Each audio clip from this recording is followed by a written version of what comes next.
This isn't a guess. It isn't superstition.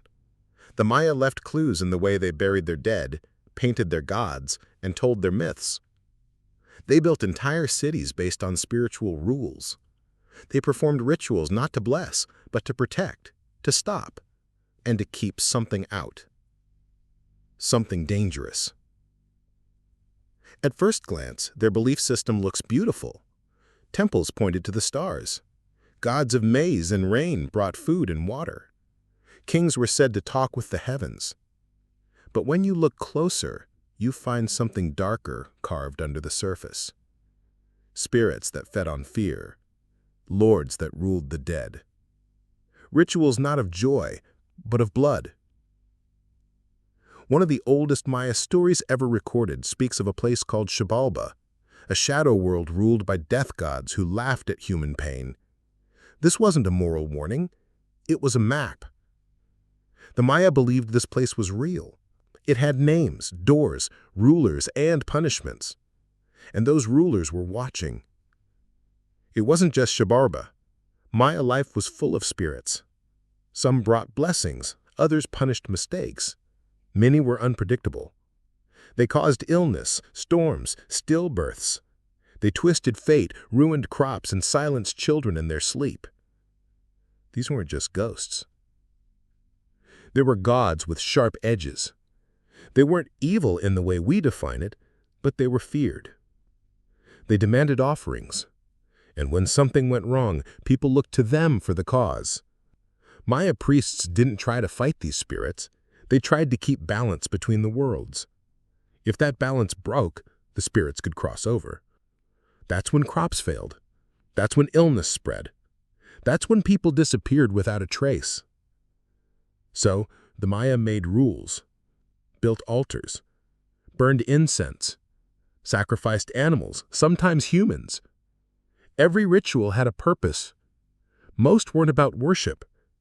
They were about control. Because fear wasn't outside the religion, fear was built into it. Now here's where it gets harder. We don't have everything.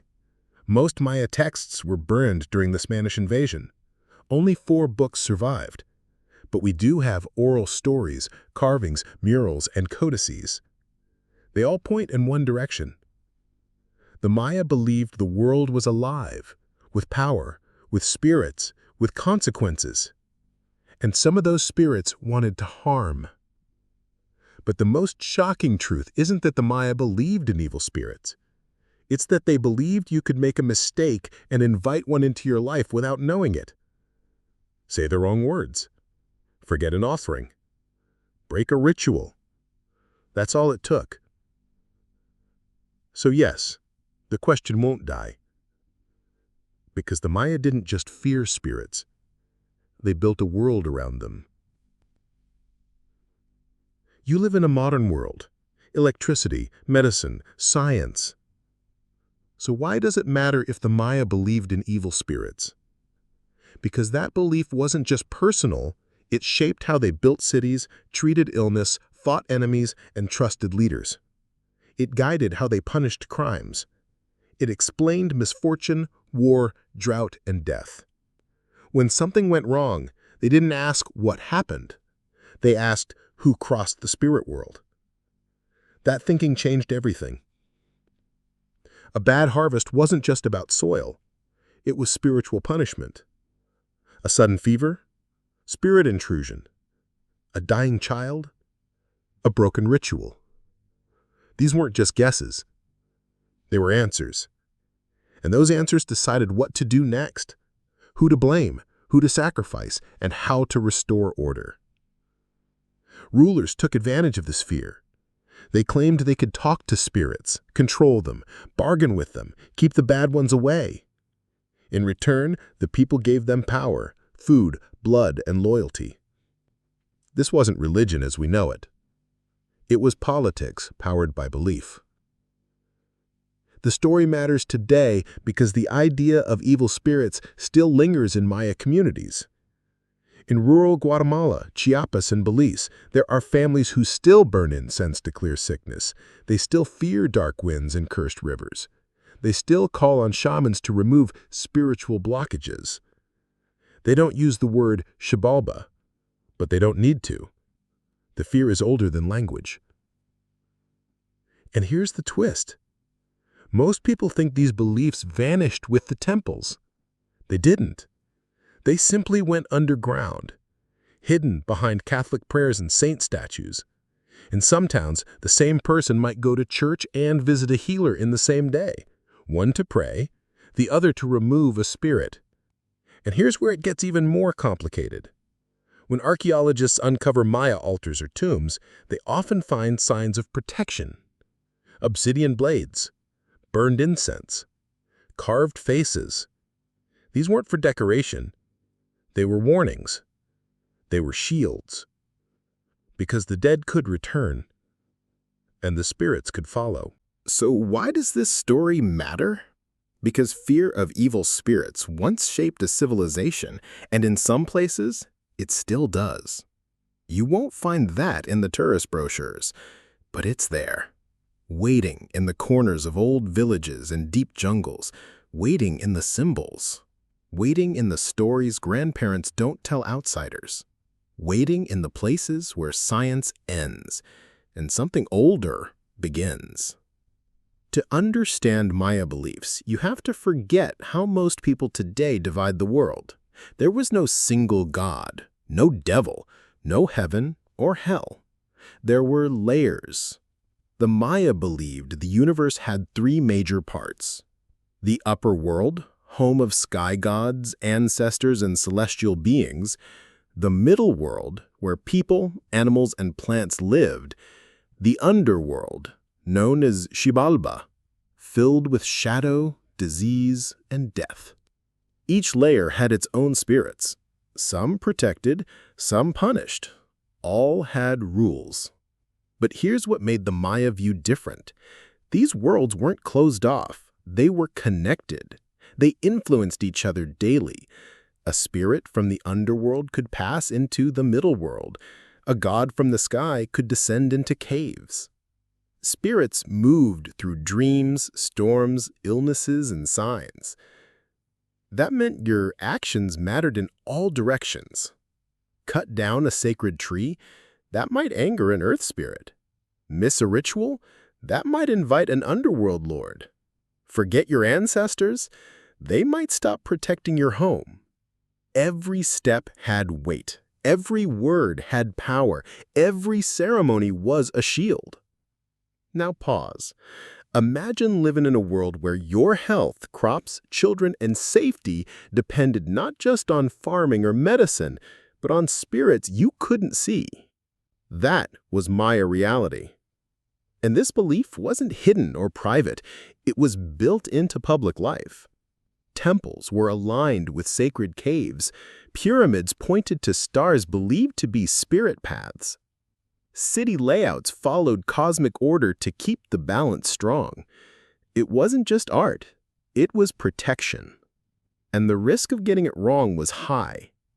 A misaligned building, a missed offering, a weak priest, any one of those could open a gate between worlds. Then the spirits would come through.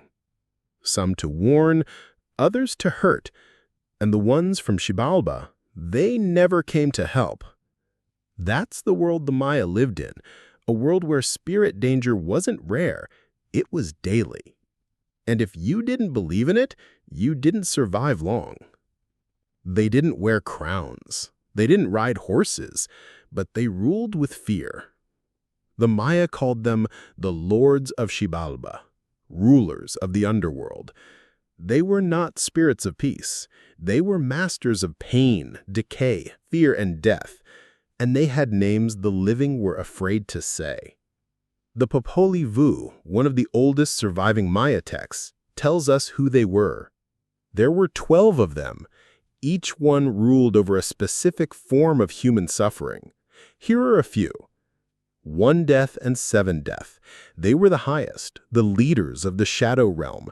They watched over death itself. Scab Scripper and Blood Gatherer. They caused infections and collected human fluids. Bone Scepter and Skull Scepter. They destroyed the body and spirit. Demon of filth, demon of sudden death, and pus master. They attacked the weak, the unclean, the forgotten.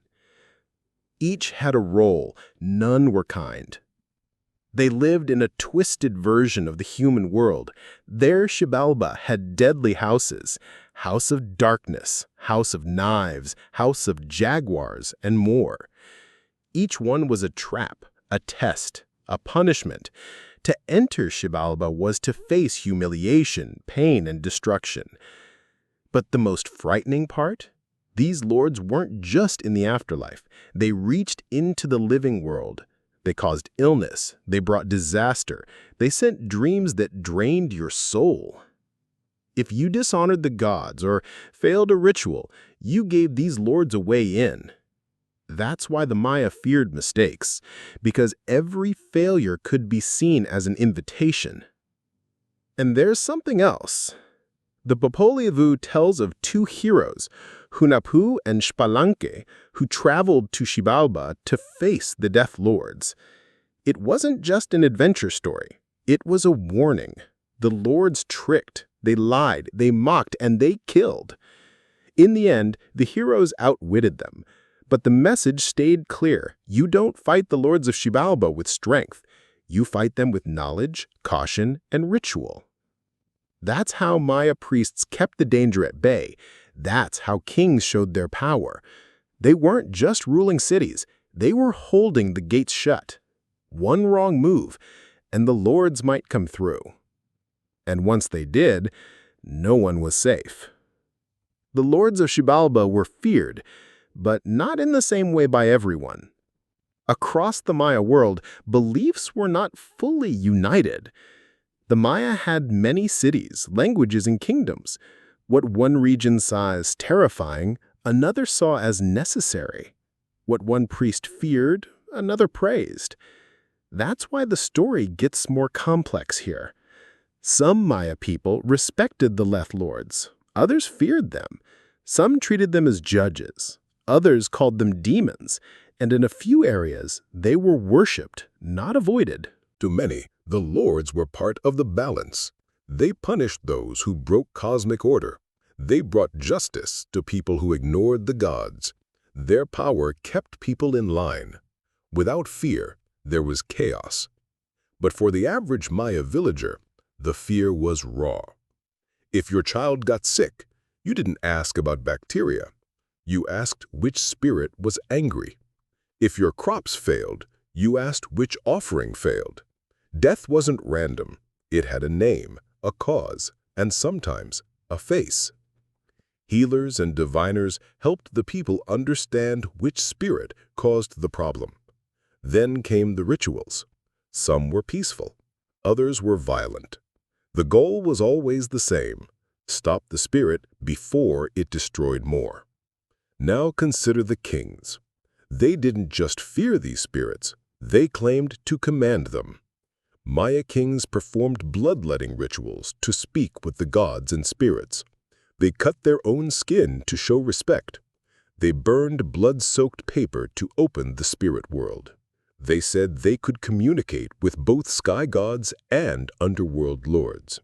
That gave them power no one dared question. When the people saw a king bleed for the gods, they saw protection. They believed he could hold back Xibalba. But if something went wrong, war, drought, disease, the king was the first to be blamed. Had he lost favor with the spirits? If so, fear returned stronger than ever. So no, not everyone feared the lords of Xibalba in the same way. Some saw them as monsters. Others saw them as tools. A few tried to bargain with them. But all knew the cost of disrespect. And all believed the spirit world was watching. Always. The Maya didn't worship fear. They used it. Blood wasn't just a symbol, it was a tool. Power came from ritual, and ritual came from pain. The more dramatic the act, the more people believed it worked. And no ritual was more feared or more respected than bloodletting. Kings and priests would pierce their tongues, ears, or genitals. The blood was caught on paper. That paper was burned, and the smoke was said to open the spirit world. It wasn't theater, it was survival. Because without blood, the gods might stop listening. And without their favor, the Death Lords might start hunting. Public rituals kept fear alive, and that fear kept rulers in control. When a king bled, people believed he spoke with the gods. When a king offered a prisoner's heart, people believed the crops would grow. That belief was power. But here's the twist. Blood wasn't just for the gods of light. It was also given to dark spirits, to the lords of Xibalba, to the forces that punished mistakes. If something had gone terribly wrong, famine, plague, rebellion, it wasn't enough to pray.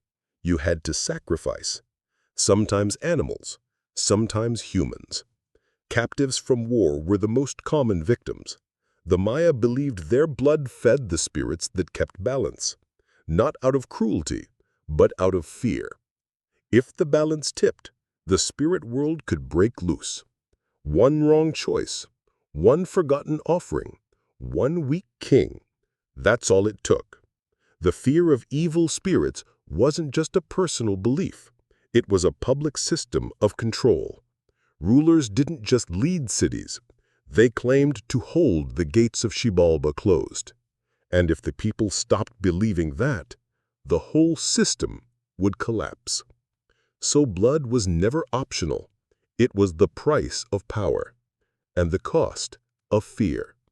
The Maya didn't label spirits as good or evil. That idea came later from outsiders. To the Maya, spirits had power. What made them dangerous wasn't their identity, but how you treated them. The same spirit that blessed your harvest could destroy your home. The same God that gave you children could also take them away. That's why Maya belief wasn't based on love. It was based on respect. If you gave offerings, followed rituals, and stayed in balance, the spirits helped. If you disrespected them, by accident or on purpose, they punished you quickly. There was no safety in faith alone. There was only action. Even death gods weren't always hated. In some villages, they were seen as necessary. They cleaned the world of broken souls. They judged those who lied, stole, or ignored tradition. They were terrifying, yes, but they were part of the cosmic order. Not a glitch, a function. The Maya also believed in ancestor spirits. These weren't evil, but they could become dangerous if forgotten. A childless elder buried without offerings could come back, not to bless, but to haunt. It wasn't about morality. It was about memory. If you remembered the dead, they protected you. If you forgot them, they reminded you. That's why Maya homes had shrines. Families burned incense, left food, spoke names. To the Maya, the line between blessing and curse was thin, and the way you treated spirits decided which way they turned. It wasn't black and white. It was shifting. It depended on time, place, and ritual. So no, the Maya didn't believe in evil spirits the way modern religions do. They believed in powerful ones, and they knew that if you lost respect for them, you paid the price. Everything changed when the Spanish arrived. They didn't see Maya spirits as powerful or complex. To them, Maya gods and spirits were demons, evil beings to be destroyed. The Spanish burned Maya books and temples. They smashed idols. They forced people to convert to Christianity. They called the old beliefs witchcraft and devil worship. But the Maya did not disappear. Instead, many hid their traditions. They blended old beliefs with the new faith. A healing spirit became a Catholic saint. A death lord became the devil. This mixture created a new world of spirits, one where old fears survived in new forms. In remote villages, shamans still call on spirits with ancient names. They use prayers that mix Maya words and Christian phrases. The Spanish thought they had ended Maya religion, but they only drove it underground. This secret spirit world still lives. It hides in shadows and prayers, and it reminds us that beliefs do not vanish, they adapt. The Spanish conquest changed Maya lives forever, but it did not erase the fear of spirits. That fear is still felt in homes, fields, and forests, because some doors never close. Most Maya books were lost. During the Spanish conquest, thousands of pages were burned. Only 4 codices survived: the Dresden, Madrid, Paris, and Grolier codices. They are fragile windows into Maya beliefs. Inside their pages are drawings of gods, spirits, and the spirit world. They show gods with skull faces, bones, and dark eyes. They show scenes of sacrifice, offerings, and battles between spirits. One page in the Dresden Codex shows a god vomiting blood. Another shows skeletal figures holding knives. These images are not decorations. They are warnings. Warnings of danger from the spirit world. The codices reveal a world full of spirits who demanded respect. They show how closely life and death were tied. They hint that the Maya believed spirits caused disease and death. The codices also reveal rituals: burning incense, blood offerings, and dances to keep spirits away. Each page tells a story of power and fear. They help scholars understand how spirits shaped daily life, and they prove the Maya saw spirits as real forces. Not myths, not stories, real forces that could help or destroy. For the Maya, sickness was never just a body problem. It was a sign that a spirit was angry or that a ritual had been broken. They believed certain spirits caused illness. These spirits were invisible enemies. They attacked without warning. A fever, a rash, a sudden death, all could be traced to spiritual causes. The Maya did not have modern medicine. Their doctors were healers and shamans. These specialists called on spirits to cure or protect. They used incense, chants, and sacred plants. They performed cleansing rituals to drive out evil spirits. Failure to do so meant the illness might worsen. The spirit of disease was feared because it was unseen and powerful. People knew that curing illness was more than herbs. It was about fixing relationships with gods, ancestors, and spirits. This belief made illness deeply personal, and the fear of spiritual attack shaped everyday life. Even today, some Maya communities keep these healing traditions alive. The spirit of disease is not gone. It lives in chants, smoke, and the hope for protection. Among the Maya, some people were more feared than spirits. They were the ritual specialists, shamans, healers, witches.